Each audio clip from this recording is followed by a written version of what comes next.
Totally spice का असली सच। ये कहानी आपकी सोच से भी परे है। 1912 में इंडियाना के डबर्सविल में 3 सबसे अच्छी दोस्त सैम, क्लोवर और एलेक्स एक साधारण जिंदगी जी रही थी। उन्हें पहेलियां सुलझाना और सुनसान जगहों की खोज करना पसंद था। लेकिन फिर एक गर्मी की रात एक काले सूट में आदमी उनके सामने आया। उसने कहा कि वे कुछ बहुत खास काम के लिए चुनी गई हैं। डर और जिज्ञासा के साथ लड़कियों ने उसके साथ जाने का फैसला किया। वह उन्हें एक वीरान जगह पर ले गया जहां जमीन के नीचे एक गुप्त हाईटेक बेस छुपा था। वहां जेनरी नाम के व्यक्ति ने उन्हें WOHP के बारे में बताया, एक गुप्त संगठन जो दुनिया की रक्षा करता था। उसने कहा कि अब वे स्पाइस बनने जा रही हैं।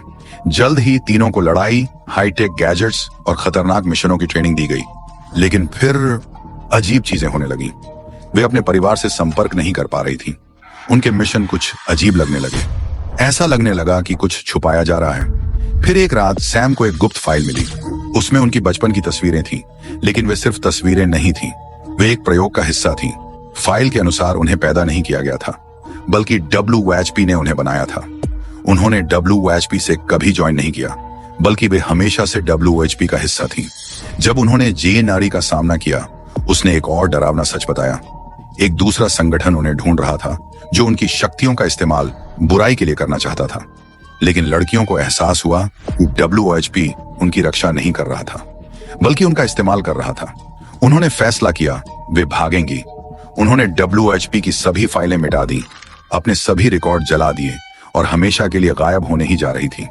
तभी ऐसा कुछ हुआ जिसने पूरी दुनिया को हिलाकर रख दिया। लड़कियां WOHP से भागने ही वाली थीं कि अचानक सायरन बज उठा। स्क्रीन पर लाल अक्षरों में चमकते हुए शब्द उभरे, प्रोजेक्ट ऑनरियन एक्टिवेटेड। ये क्या है? क्लोवर ने कंपाते स्वर में पूछा। स्पीकर से जीनारी की ठंडी आवाज गूंजी, तुम भाग नहीं सकती। तुम्हें इसीलिए नहीं बनाया गया था। तुम सिर्फ एक मिशन नहीं, एक हथियार हो। लेकिन तभी बाहर आसमान में काले हेलीकॉप्टर मंडरा रहे थे। दर्जनों सूट पहने सैनिक इमारत की ओर बढ़ रहे थे, लेकिन ये WOHP के लोग नहीं थे। ये कौन है? एलेक्स ने फुसफुसाते हुए पूछा।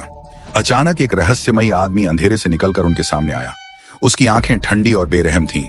उसने सिर्फ एक वाक्य कहा, हम वही हैं जिसने तुम्हें बनाया। सैम की सांसें तेज हो गईं।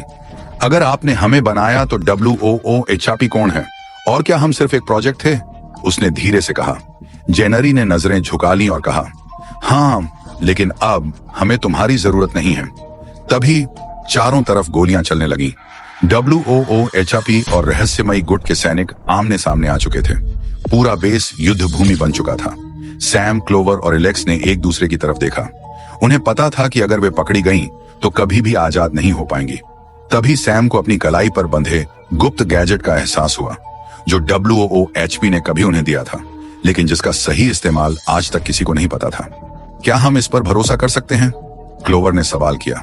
कोई और रास्ता नहीं था। एलेक्स के कहने पर तीनों ने एक साथ बटन दबा दिया। अचानक एक चमकदार सफेद रोशनी फैली। कुछ ही सेकंड्स में तीनों गायब हो गईं। पूरा युद्ध वहीं रुक गया। सैनिकों और जेनरी ने अविश्वास से देखा। सभी दंग रह गए। वे कहां गईं? कोई कुछ नहीं जानता था, सिर्फ एक इंसान को छोड़कर। WOHP के सबसे गुप्त वैज्ञानिक डॉक्टर क्रो। यही वह आदमी था जिसने स्कूबी डेन नामक डॉग को बनाया था, और यह गैजेट भी उसने ही बनाया था, जो समय और स्थान के सभी नियमों को तोड़ने की क्षमता रखता था। अब सवाल यह था, क्या वे बच गईं या किसी ऐसी जगह चली गईं जहां से कोई वापस नहीं आ सकता?